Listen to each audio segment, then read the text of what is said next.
kelas Miss Billy. Hari ini kita akan memulai materi kita, tapi sebelumnya jangan lupa untuk komen nama kalian di bawah agar Miss Billy tahu bahwa kalian sudah menonton video ini dari awal sampai akhir dan sebagai absensi kalian tentunya. Nah, hari ini materinya adalah klasifikasi materi dan perubahannya. Kebetulan ini untuk kelas 7, anak-anakku kelas 7. Kelas 7 masih ingat tidak? Bagaimana caranya kalian mengklasifikasikan suatu benda atau sesuatu?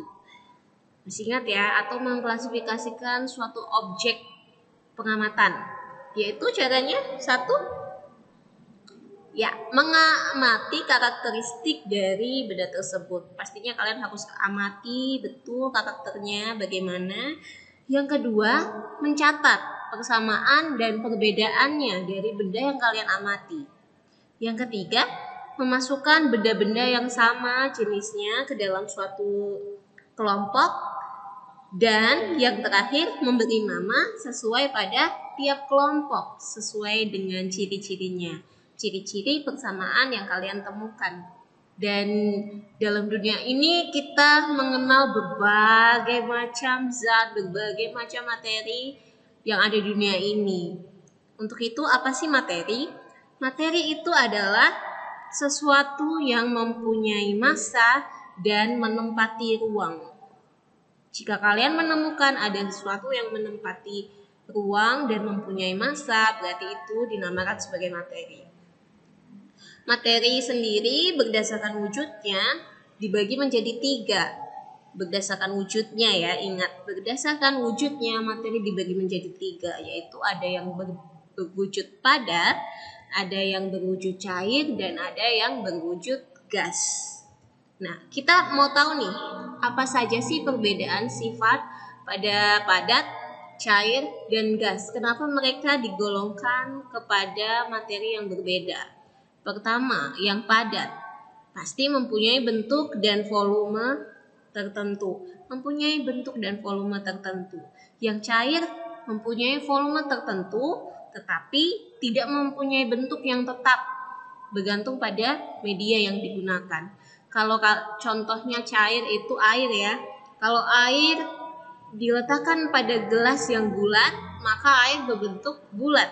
Kalau air diletakkan pada gelas yang lonjong, bentuknya lonjong. Inilah yang dinamakan tidak mempunyai bentuk yang tetap, tetapi bergantung pada media yang digunakan. Yang ketiga, gas. Tidak mempunyai volume dan bentuk yang tertentu. Jadi perbedaannya bisa ya, Miss ulang. Padat mempunyai bentuk dan volume tertentu, artinya sudah pasti. Cair mempunyai volume tertentu, volumenya pasti tertentu itu, tetapi bentuknya tergantung media yang digunakan untuk menempatkan cairan tersebut atau tergantung pada wadahnya. Yang ketiga, gas. Tidak mempunyai volume dan bentuknya pun tidak tertentu. Itulah gas.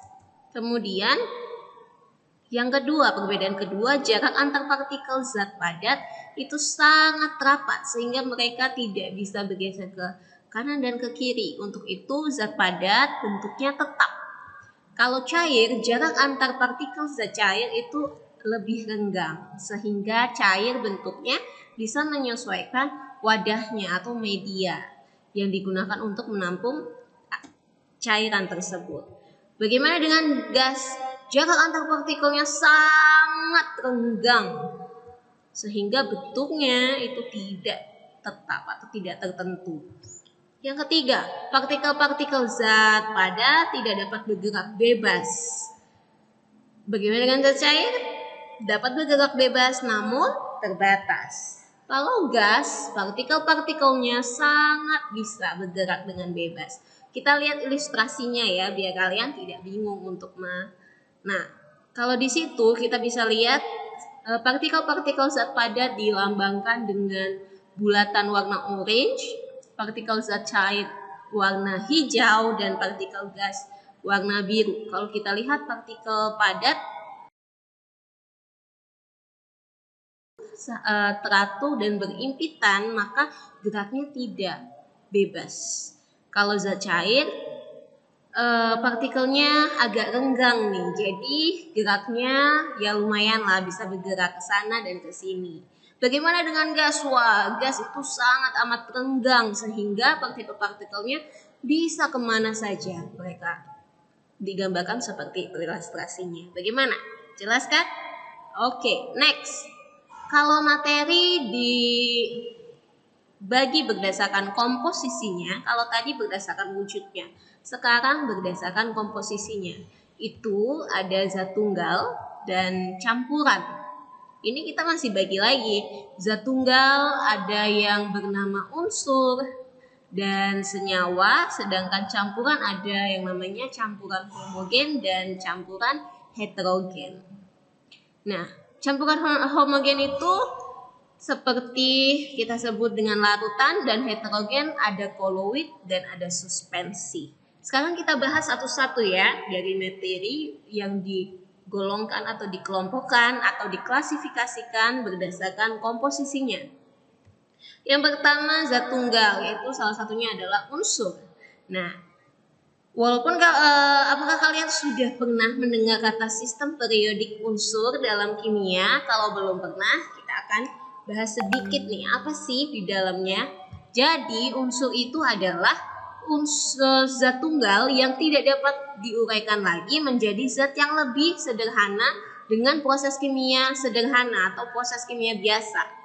Nah, unsur itu digambarkan pada tabel atau sistem periodik unsur dengan menggunakan simbol dari nama unsur tersebut.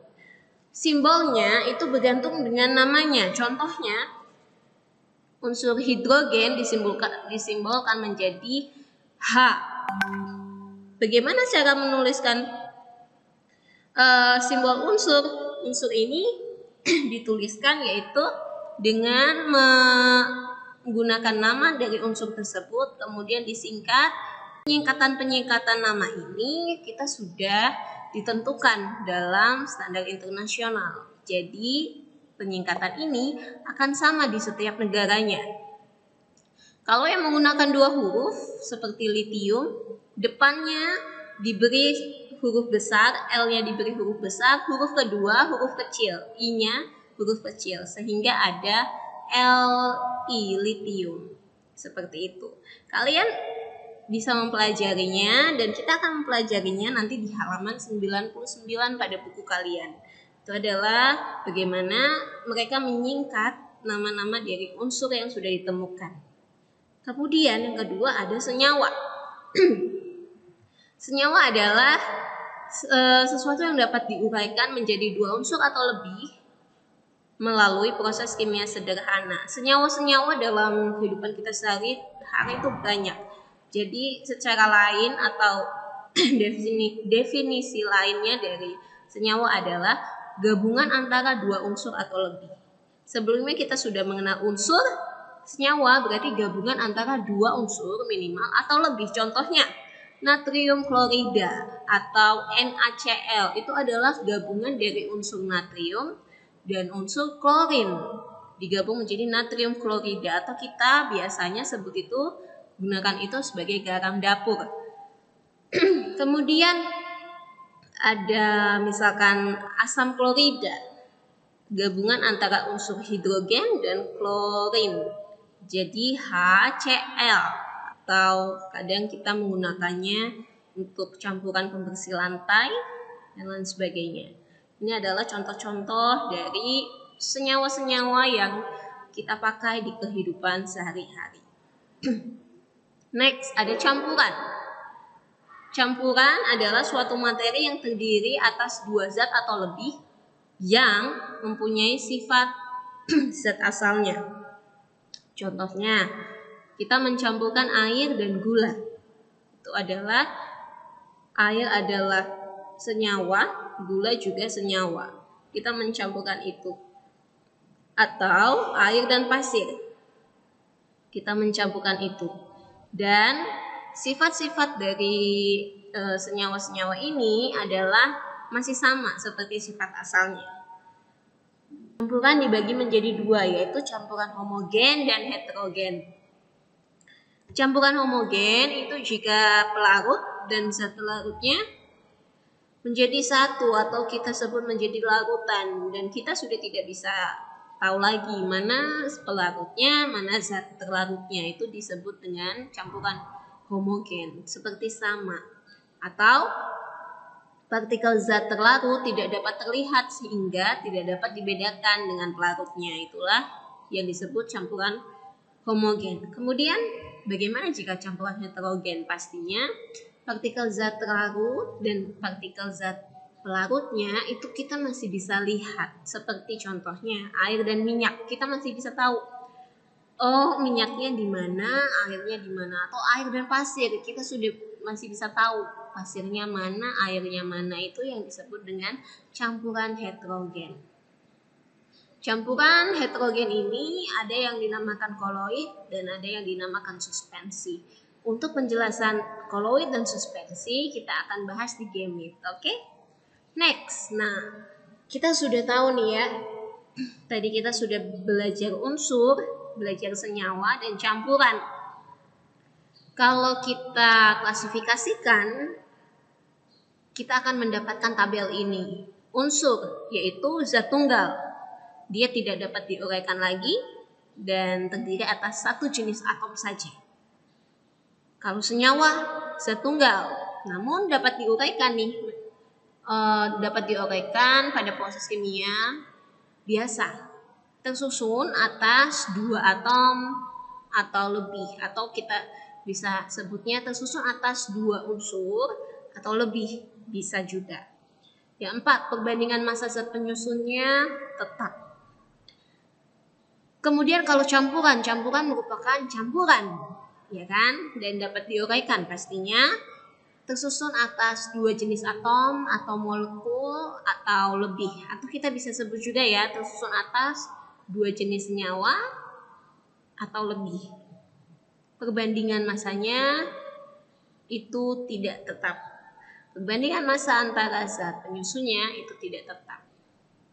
Oke, bagaimana pembelajaran kali ini? Sepertinya mudah sekali ya. Bagaimana kita mengklasifikasikan materi berdasarkan wujudnya dan berdasarkan komposisinya. Kalau wujudnya tadi ada 3 ya, Miss akan konklusikan sedikit. Kalau berdasarkan wujudnya ada 3 tuh, ada padat, cair, dan gas. Sedangkan jika berdasarkan komposisinya itu ada zat tunggal dan campuran. Zat tunggal dibagi menjadi unsur dan senyawa.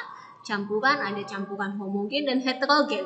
Homogen sendiri itu merupakan larutan, namanya adalah larutan. Sedangkan heterogen ada koloid dan suspensi. Bagaimana? Kita akan ketemu di gamit membahas ini lagi dan membahas tugas yang hari ini Miss akan berikan. Tugasnya ada di GC, silahkan ke Google Classroom dan jangan lupa manfaatkan waktu belajar IPA pada jam IPA. Oke, jangan tunda pekerjaan sehingga kalian bisa menikmati hari kalian dengan baik. See you on my next video. Sampai jumpa di pelajaran berikutnya. Jangan lupa komen nama kalian. Bye-bye.